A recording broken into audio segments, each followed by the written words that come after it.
Party की तरफ से उनकी शौर्य, उनकी जज्बा, उनकी बहादुरी को मान्यता देते हुए हमारी तरफ से दो टूक बात करने का गुहार लगाई कि हमारे बहादुर फौजों ने सरजमीन पे सीना ताने हुए देश को रक्षा करने के लिए दिन रात मेहनत करते हैं। उन्हीं के समर्थन में सरकार के साथ सहमत जताने के लिए बार बार ये गुहार लगाई कि हमें दो बात कम से कम करने दीजिए, क्योंकि देश हमारा भी है, देश सबका है। और कांग्रेस पार्टी का उसूल ये है कि कांग्रेस पार्टी के लिए देश सर्वोच्च है, कंट्री सुप्रीम फॉर अस, ये कांग्रेस पार्टी का उसूल है। आप सबको याद कराते हैं 1962 में चाइना वॉर हुई थी। उस समय जवाहरलाल नेहरू प्रधानमंत्री रहे थे।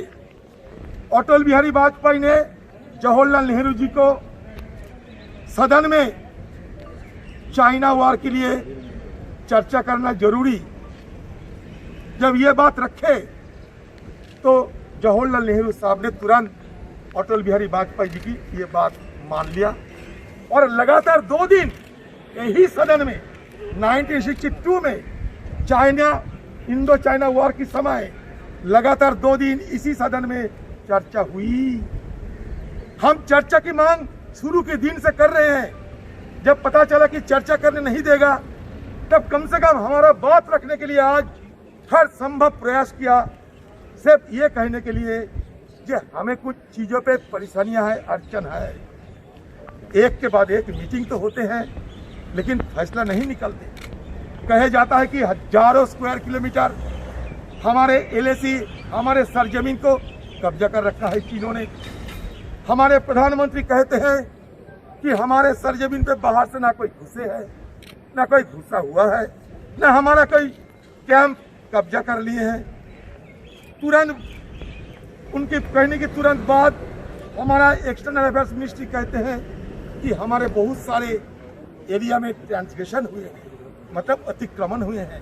राजनाथ सिंह वो भी कहते हैं अतिक्रमण हुए हैं, लेकिन प्राइम मिनिस्टर कभी नहीं कहा उनकी बयान पे।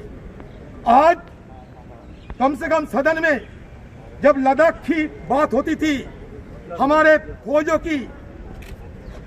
फौजों की प्रति सम्मान दिखाने के लिए, सहमत जताने के लिए जब राजनाथ सिंह जी यहाँ बयान देते रहे, तब भी हमारा प्रधानमंत्री जी सदन में मौजूद नहीं थे।